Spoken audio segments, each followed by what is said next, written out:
Hi viewers, welcome to South Indian recipe. இன்றைக்கி நம்ம சுரக்காவில் எப்படி அடை தோசை செய்யலான்னு பார்க்கலாம். அதுக்காக நான் சுரக்காய் ஒரு 300 கிராம் எடுத்து வச்சுருக்கிறேன். இட்லி ரைஸ் ஒரு 200 கிராம் எடுத்து வச்சுருக்கிறேன். 50 கிராம் துவரம் பருப்பு எடுத்து வச்சுருக்கிறேன். 50 கிராம் உளுந்தம்பருப்பு எடுத்து வச்சுருக்கிறேன். 50 கிராம் பச்சரிசி எடுத்து வச்சுருக்கிறேன். 150 கிராம் பொடி புள்ளி, அப்புறம் 5 வத்தல், 1 டீஸ்பூன் நல்ல மிளகு, 1 டீஸ்பூன் சின்ன ஜீரகம், 1 டீஸ்பூன் பெருங்காயம், ஒரு 10 இதை மாதிரி சின்ன பூண்டு எடுத்து வச்சுருக்கேன். தேவையான அளவு உப்பு, தேவையான அளவு கருவேப்பிலை.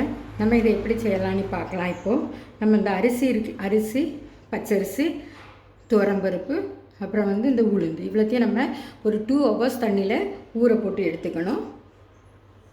இப்போ பார்த்திங்கன்னா இட்லி அரிசி, பச்சரிசி, துவரம்பருப்பு, உளுந்தம்பருப்பு இவ்வளோத்தையும் நான் நல்லா கழுகி இது ஊற போட்டிருக்கேன். இனி ஒரு 2 ஹவர் இதோட நம்ம இந்த வத்தலையும் சேர்த்து போட்டுக்கலாம். பார்த்திங்கன்னா பூண்டு எடுத்து இதில் போட்டுக்கலாம். இப்போ இனி ஒரு 2 ஹவர்ஸ் கழிஞ்ச உடனே இதை நல்லா கிரைண்டர்லேயோ மிக்சிலேயோ தோசை பதத்துக்கு அரைச்சி எடுத்துக்கலாம். இதை நல்லா தொலியை சீவிட்டு பொடிசாக ரொம்பவும் பொடிசாக நறுக்கி வச்சுக்கணும். அதே மாதிரி இந்த உள்ளியையும் நம்ம பொடிசாக நறுக்கி எடுத்துக்கலாம். இப்போ பார்த்திங்கன்னா மாவை ஊற வச்சு அரைச்சி வச்சாச்சு. தோசை பக்குவத்துக்கு அரைச்சி நல்லா நைஸாக எடுத்து வச்சாச்சு. இதோட என்ன பண்ணணும்னு சொன்னால் நம்ம கொஞ்சமாக இதுக்கு தேவையான அளவு நம்ம உப்பை ஆட் பண்ணிக்கலாம். தேவைக்கேற்ப நம்ம உப்பு ஆட் பண்ணிக்கலாம். அதோட மாவு ரொம்ப கட்டியாக இருக்குது. இதுக்கு நம்ம நான் மிக்ஸி ஜாரை கழுவினா தண்ணி வச்சுருக்கிறேன். அதை கொஞ்சம் ஆட் பண்ணிக்கலாம். ஆட் பண்ணி இதை நல்லா கரைச்சி தோசை பக்குவத்துக்கு எடுத்து வச்சுக்கலாம்.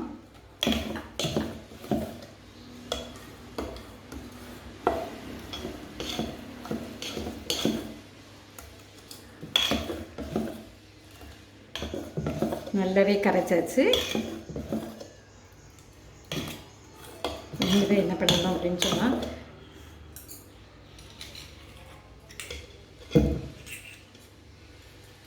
இதை மூடி போட்டு ஒரு 4 ஹவர்ஸ் நம்ம அப்படியே வச்சிடலாம். அப்போ தான் லைட்டாக அது புளிக்கும். லைட்டாக புளிச்சா தான் தோசை கொஞ்சம் சாஃப்டாக நல்லா கிறிஸ்பியாக வரும். இப்போ பார்த்திங்கன்னா மாவு அரைச்சி வச்சு 4 மணி நேரம் ஆயிடுச்சு. இனி இந்த மாவோட நம்ம எடுத்து வச்சுருக்க இந்த வெங்காயத்தை ரொம்ப சின்னதாக நறுக்கி வச்சுருக்க பொடிசாக அதையும் இதோட நம்ம ஆட் பண்ணிக்கலாம். திரும்ப சுரைக்காவை நல்லா பொடிசாக சீவி எடுத்து வச்சுருக்கேன். இது இளஞ்சுரக்காய். இதையும் நம்ம இந்த தோசை மாவோட ஆட் பண்ணிக்கலாம். ஆக்சுவலி இந்த சுரக்காய் நீர் சத்து உள்ளது. இந்த சுரக்காய் நம்ம அடிக்கடி சாப்பிட்றதுனால வெயிட் லாஸ் ஆகும். திரும்ப உடம்புல உள்ள கெட்ட நீர் எல்லாமே வெளியாயிரும். வயிற்று சுட்டுக்கு இது நல்லது. அதனால் இதை நம்ம என்ன பண்ணலாம்னு சொன்னாக்கி அடிக்கடி நம்ம உணவோட இதை சேர்த்துக்கலாம். இதில் பாருங்கள் கருவேப்பிலை. இந்த கருவேப்பிலையை பொடிசாக வெட்டி எடுத்து வச்சுருக்கேன். அதையும் இதோட நம்ம ஆட் பண்ணிக்கலாம். திரும்ப பார்த்திங்கன்னா காயும் ஆட் பண்ணிக்கலாம். திரும்ப இது சின்ன ஜீரகம், நல்ல மிளகு, அதை ஒரு சின்ன தட்டு எடுத்து வச்சுருக்கேன். இதையும் நம்ம இதோட மிக்ஸ் பண்ணிக்கலாம். நமக்கு இனி இதை மிக்ஸ் பண்ணும்போது உப்பு தேவைப்படும். உப்பும் கொஞ்சம் போட்டுக்கலாம். அதோட நம்ம கொஞ்சமாக மஞ்சப்பொடி ஆட் பண்ணிக்குவோம். மஞ்சப்பொடி தேவைக்கு உப்பு. ஏன்னா ஃபஸ்ட்டில் நம்ம குறைவாக தான் உப்பு போட்டோம். இப்போ இந்த காய்களை ஆட் பண்ணியிருக்கிறதுனால உப்பு கொஞ்சம் தேவைப்படும். உப்பு போட்டுக்கோங்க. கலக்கும்போது கொஞ்சம் தண்ணி ஊற்றி நம்ம தோசை பதத்துக்கு கலக்கி எடுத்துக்கலாம். அதுக்கு முன்னால் நம்ம தோசைக்கு ஒரு சட்னி தயார் பண்ணிடலாம். இது பார்த்திங்கன்னா சுரக்காவோட தோல் எடுத்து வச்சுருக்கிறேன். கொஞ்சமாக தேங்காய், இது மல்லி இலை, கொஞ்சம் புளி, அதோட மிளகாய், கொஞ்சம் வெள்ளைப்பூண்டு, கொஞ்சம் இஞ்சி. இதை எண்ணெயில் நல்லா வதக்கி உப்பு சேர்த்து நம்ம இதுக்கு சட்னிக்கு அரைச்சி எடுத்து வச்சுக்கலாம். தோசை மாவை நம்ம இந்த பதத்துக்கு கரைச்சி எடுத்து வச்சுக்கணும். அப்போ தான் தோசை சுடுறதுக்கு நல்லா வரும். இனி இதை நம்ம எப்படி தோசைக்கல்லில் தோசை ஊற்றி சொல்லலாங்கிறத பார்க்கலாம். இப்போ நம்ம இந்த சுரக்காய் அடை தோசையை எப்படி தோசைக்கல்லில் ஊற்றுறதுங்கிறத பார்க்கலாம். ஃபஸ்ட்டில் இந்த தோசைக்கல்லை கொஞ்சம் நல்லாவே சூடாக்கிக்கிடணும். சூடாக்கிக்கிட்டு மாவை ஊற்றிட்டு சுற்றி விட்டுறணும்.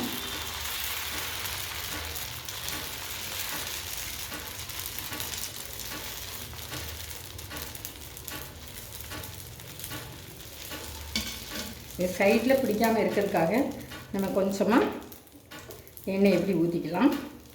அதோட ஸ்டவ்வை சிம்மில் வச்சுட்டு இதுக்கு மூடி போட்டுக்கலாம். எப்படி நம்ம மூடி வச்சு வேக வைக்கும்போது இது ஒரே மாதிரி வேகும். திருப்பி போடுவாங்க தோசையை. திருப்பி போடும்போது நம்ம கல்லில் கொஞ்சமாக எண்ணெய் ஊற்றி தடவிக்கலாம். திரும்பவும் நம்ம மூடி போட்டு வைப்போம். அப்போனா அது ஈக்குவலாக வேகும். இப்போ பார்த்திங்கன்னா தோசை அருமையாக கிறிஸ்பியாக வெந்துருச்சு. நம்ம இதை விட மெலிசாக அப்படி செய்யணுன்னாலும் கொஞ்சம் விரித்து விட்டால் அப்படி மெலிசாக சுட்டுடலாம். இப்போ பாருங்கள்,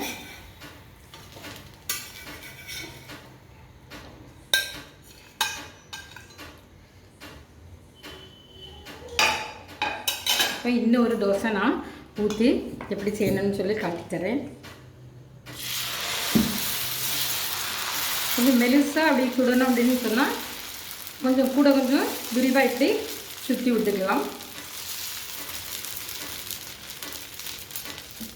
சைடில் நம்ம கொஞ்சமாக சுற்றி எண்ணெய் விட்டுக்கிட்டோம்னா எடுக்கிறதுக்கு ரொம்ப ஈஸியாக இருக்கும்.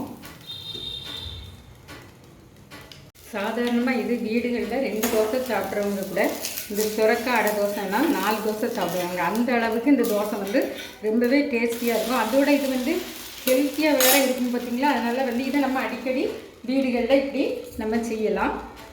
இப்போ பார்த்திங்கன்னா அருமையான சுவையான சுரக்காய் அடை தோசை ரெடி ஆயிடுச்சு.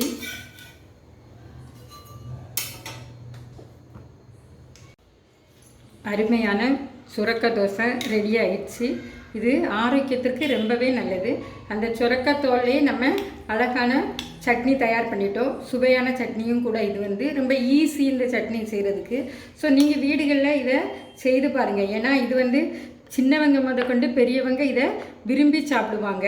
ஸோ இதை நீங்கள் வந்து உங்கள் ஃப்ரெண்ட்ஸு ரிலேட்டிவ்ஸ்க்கு ஷேர் பண்ணுங்கள், லைக் பண்ணுங்கள், மறக்காமல் சப்ஸ்கிரைப் பண்ணுங்கள். தேங்க்யூ ஃபார் வாட்சிங் மை வீடியோ.